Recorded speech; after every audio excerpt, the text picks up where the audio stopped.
మనిషి విజయం సాధించినప్పుడు అప్పుడు తనలో మేల్కొంటుంది అహంకారం. ఇక అలాగే మనిషి తరచుగా ఒక విషయం మర్చిపోతూ ఉంటాడు,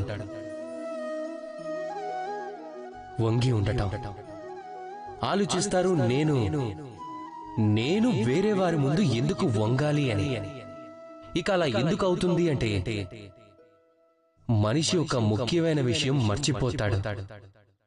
ఈ ప్రపంచంలో, ఈ జీవితంలో ఏదైతే పొందాడో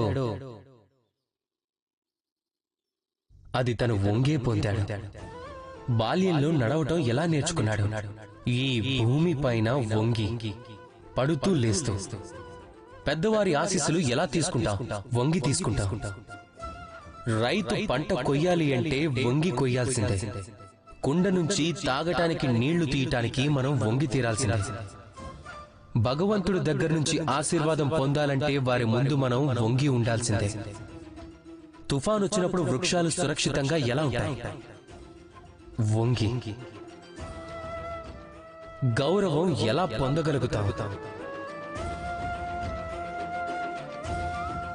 వంగి ఉండటం ద్వారా. ఎవరి ముందైనా వంగి ఉండటం అంటే దాని అర్థం మనం మన ఆత్మగౌరవాన్ని వదులుకోవటం కాదు. దాని అర్థం ఏమిటి అంటే వినయం. మనం మనుషులం. మనం ఆ ఆకాశాన్ని అందుకోవాలి అంటే ఎటువంటి పక్షిలాగానో మనకి రెక్కలు అవసరం లేదు. కేవలం మనం ఎంతైతే వంగుతామో అంతే పైకి వెళ్తూ ఉంటాం. రాధా కృష్ణ.